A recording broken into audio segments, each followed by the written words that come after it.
કેમ છો વિદ્યાર્થી મિત્રો? અહીં અભ્યાસ ઉધલ અને ગેપમાં તમારું ખૂબ ખૂબ સ્વાગત છે. તો સેમ 4 માં આજે આપણું બીજું favourite paper corporate account mostly બધાના ફેવરેટ જ છે, બરોબર? ચાલો જોઈએ એનું સોલ્યુશન. તો સૌથી પહેલા આપણે નાના પ્રશ્નોની વાત કરીએ. ક્વેશ્ચન 1 ગમે તે 5 ના આપણે આન્સર આપવાના હતા. તમને પૂછાયેલા હતા 7 પણ 7 માંથી 2 તો થિયરી હતી. મેડમ ये कैसी नाइंसाफी है? કઈ નહીં, પણ દાખલા એટલા પણ અઘરા નતા. ચાલો જોતા જઈએ આપણે સોલ્યુશન. તો ક્વેશ્ચન 1 માં આપણે ફેરની સંખ્યા શોધવાની છે. એકદમ સહેલો દાખલો હતો, બરોબર? ચાલો જોઈએ એનું સોલ્યુશન. આ બાજુ લીધેલ મિલકતો આપણે લખી લેવાની છે 12 લાખ. એમાંથી દેવા માઈનસ કરીએ તો આપણને મળી જાય ખરીદ કિંમત. અને ત્યારબાદ તમને કહી દીધું છે કે ભાઈ કુલ ખરીદ કિંમતના 10% રોકડ. તો 10% રોકડ આપણે કરીએ તો આ 10% રોકડ માઈનસ ખરીદ કિંમત કેટલી છે? આ તો આ આપણું બેલેન્સિંગ ફિગર એટલે કે ઇક્વિટી શેર આપણને મળે. અને સંખ્યા શોધવાની છે. ભાગ્યા કેટલા કરીશું? કેમ ઇક્વિટી ફેર દીઠ ₹15 ના ભાવે. તો ભાગ્યા કેટલા કરીશું? 15. તો ઇક્વિટી ફેર ની સંખ્યા આપણને મળી જાય, બરોબર? એકદમ ઈઝી દાખલો હતો. ક્વેશ્ચન 2 ની વાત કરીએ આપણે તો ક્વેશ્ચન 2 માં સમાવેશનો દાખલો છે. ચોખ્ખી મિલકતો આપેલી છે બે કંપનીની, બંને કંપનીના શેરની સંખ્યા આપેલી છે. આંતરિક કિંમત શોધવાની છે. તો આ ટાઈપનું તમારું સોલ્યુશન છે, જોઈ લો. આંતરિક કિંમત આપણે પહેલા સૂત્ર લખીશું. ગુલાબ લિમિટેડ ની આંતરિક કિંમત આવશે 20, જાસ્મીન ની આંતરિક કિંમત આવશે 15. ત્યારબાદ શું શોધવાનું છે? તો આપણે શોધવાનું છે ફેરબદલીના પ્રમાણની ગણતરી. તો ફેરબદલીનું પ્રમાણ ગણીએ આપણે તો 15/20 એટલે કે 3/4. આનો મતલબ શું કે જાસ્મીન લિમિટેડના જેટલા પણ શેર હોલ્ડર છે, જેણે 4 શેર હોલ્ડ કરેલા હશે, જેણે 4 શેરમાં રોકાણ કર્યું હશે, એના બદલામાં એને 3 શેર મળશે. કોના? તો ગુલાબ લિમિટેડના, બરાબર? ચાલો ક્વેશ્ચન નંબર 3 ની વાત કરીએ આપણે. ક્વેશ્ચન 3 ડિબેન્ચર હોલ્ડરોને ચૂકવ્યા પછી લિક્વિડેટર વાળો દાખલો છે. લિક્વિડેટરનું મહેનતાણું ગણવાનું છે. રોકડ શિલ્લક આપણને આપી દીધી છે. મહેનતાણાનો દર આપણને આપી દીધો છે 3%. અને બિન સલામત લેણદારોને આપણે કેટલા આપવાના છે? 9 લાખ. તો આ રહ્યું આપણું સોલ્યુશન ક્વેશ્ચન 3 નું. જોઈ લો, એકદમ 2 સ્ટેપમાં પૂરું, બરોબર? ડાયરેક્ટ આપણે લિક્વિડેટરનું મહેનતાણું અહીંયા શોધીશું. બીજું કશું કરવાની જરૂર છે નથી. ચાલો ક્વેશ્ચન નંબર 4 ની વાત કરીએ આપણે તો ક્વેશ્ચન નંબર 4 માં શું કહેવામાં આવ્યું છે? તો નીચેની વિગતો આપણને આપેલી છે. ઉપરની વિગતો પરથી પસંદગીના લેણદારો અને બિન સલામત લેણદારોની રકમ જણાવો. તો એનું સોલ્યુશન આપણું આ રહ્યું ક્વેશ્ચન 4. પસંદગીના લેણદારો આપણા આવશે 92,000 અને બિન સલામત લેણદારોની ગણતરી આ રીતે કરવાની છે. આપણા બિન સલામત લેણદારો આવશે 3,10,000, બરોબર? નીચે આપણે કારકુનના પગારની ગણતરી તમને બતાવી દીધી છે કે ભાઈ કારકુનનો પગાર કઈ રીતે આપણો રહેશે. એમાંથી 80,000 કેવા જશે? પસંદગીમાં. બાકીનું બેલેન્સ 16,000 નું જશે બિન સલામતમાં, બરોબર? ચાલો તો આ આપણો ક્વેશ્ચન 4 થઈ ગયો. અને 5 ની વાત કરીએ તો તમારા પહેલા ચેપ્ટરમાંથી પૂછાયેલો છે. જોડકા જોડો આપણું નાનપણથી ફેવરેટ કામ છે, બરોબર? ચાલો જોડીએ. તો સૌથી પહેલા કલમ 250 250 કયું આવશે? તો બહાર પાડેલી મૂડી. કઈ આવશે? બહાર પાડેલી મૂડી. અને 241 આવશે નાણાકીય વર્ષ. ત્યારબાદ 271 આવશે જાહેર કંપની અને 262 આવશે આપણી એક વ્યક્તિની કંપની, બરોબર? ચાલો અને છઠ્ઠી અને પાંચમી આપણી થિયરી હતી. આઈ હોપ લખી હશે તમે. જાહેર કંપનીની વ્યાખ્યા આપવાની હતી. આ પણ તમારા ચેપ્ટર 1 માંથી હતું. એટલે ચેપ્ટર 1 માંથી 4 માર્ક્સ નું અહીંયા તમારું આવી ગયું, બરોબર? અને સંયોજન અને સમાવેશના હેતુઓ જણાવવાના હતા. તમને થિયરી ઇમ્પોર્ટન્ટમાં આપેલી હતી હેતુઓ, બરોબર? તો 2 માર્ક્સ અહીંયા પણ આ પણ તમે પાક્કા લીધા હશે, બરોબર? ચાલો તો ક્વેશ્ચન 1 આપણો સોર્ટેડ. હવે ક્વેશ્ચન 2 પર જઈએ આપણે. તો ચમેલી કરીને હતો. આ પેપર પેટર્નને ફૂલ બહુ જ ગમે છે.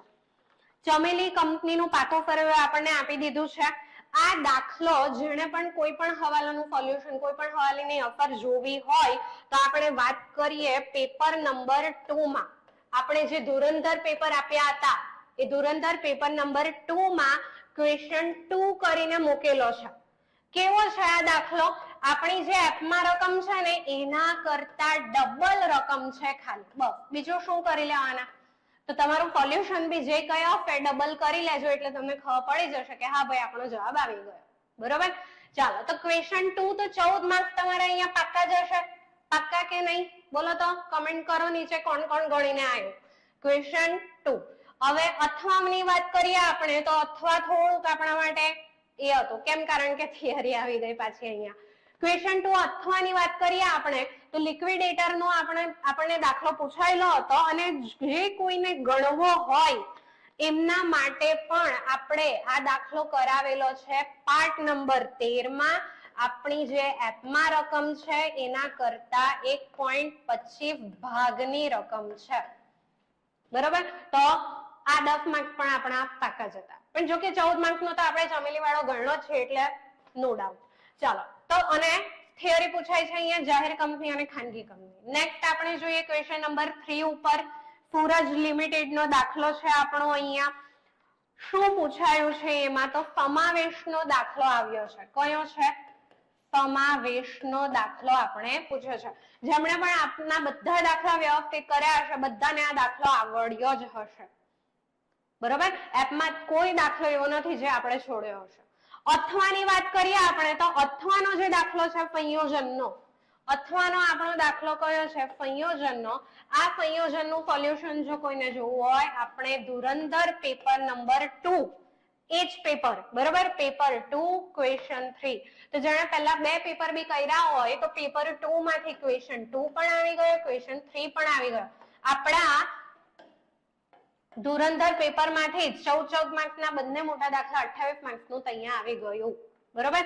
ચાલો તો પાર્ટ નંબર 11 બીજું કે પાર્ટ નંબર 11 જે છે ને આપણો પાર્ટ નંબર 11 અનુબીનું કરીને એના કરતા 4 ગણો એપમાં જે દાખલો કરાવ્યો છે આપણે પાર્ટ નંબર 11 કરીને એના કરતા 4 ગણો દાખલો છે. 4 ગણી રકમ. તો કોઈને સચોટ સોલ્યુશન જોવું હોય તો એપનો પાર્ટ નંબર 11 જોઈ લો. 4 ગણી રકમ. બરોબર. ચાલો ત્યારબાદ આપણે વાત કરીએ થિયરીની. થિયરી તો આપણી ક્વેશ્ચન 4 માં પૂછાયા જ છે. 3 ટૂંક નોંધ લખવાની છે. બરોબર. તો સૌથી પહેલી થિયરી આપણે પૂછાય છે એક વ્યક્તિની કંપની. એક વ્યક્તિની કંપની આપણે આપ્યું નથી. ત્યારબાદ શેરની આંતરિક કિંમત. શેરની આંતરિક કિંમત થિયરી તમને આપેલી છે. બરોબર. તો તમે લખી હશે. ત્યારબાદ હિતોના જોડાણ પદ્ધતિ અને ખરીદ પદ્ધતિ વચ્ચેનો તફાવત. તો આ તફાવત તમે અહીંયા વાંચ્યું જ હશે. ખરીદ સ્વરૂપનું સંયોજન કર્યું હશે ત્યારે વાંચ્યું હશે. બરોબર. ચાલો ત્યારબાદ પ્રેફરન્શિયલ લેણદારો અને બિન સલામત લેણદારો અને લિક્વિડેટરનું મહેનતાણું. લિક્વિડેટરનું મહેનતાણું તમને આપેલું છે. બરોબર. અને આમાં પ્રેફરન્શિયલ લેણદારો એનું ગુજરાતી શું કરીએ? પ્રેફરન્શિયલ લેણદારો એટલે પસંદગીના લેણદારો. તો તમને બંને વસ્તુ અલગ અલગ આપેલી છે. જુઓ અહીંયા પસંદગીના લેણદારો છે. આ રહ્યા પસંદગીના લેણદારો એટલે કે પ્રેફરન્શિયલ લેણદારો. બરોબર. અને બીજા કયા છે? બિન સલામત લેણદારો. અહીં આપવામાં આવેલા છે બિન સલામત લેણદારો. તો બે વસ્તુ અલગ અલગ જગ્યાએ છે પણ અહીંયા તો લખવાનું એ જ છે. અંદરનું કન્ટેન્ટ તો બદલાવાનું છે નથી. બરોબર. તો અહીં આપણે જોઈએ તો 4 થિયરી આપણી ત્રણ થિયરી આપણી આવી ગઈ. આંતરિક કિંમત, પ્રેફરન્શિયલ, લિક્વિડેટરનું મહેનતાણું. તો આ પણ તમારા 12 માંથી 12 પાક્કા હશે. બરોબર. તો 28 માર્ક્સ ના દાખલા આપણા એપમાંથી બેઠા હતા. 12 માર્ક્સ ની થિયરી આપણી બેઠી હતી. આટલું તો તમે અટેમ્પ્ટ કર્યું જ હશે. અહીંયા 40 માર્ક્સ નું આપણું કમ્પ્લીટ થઈ જાય. બરોબર.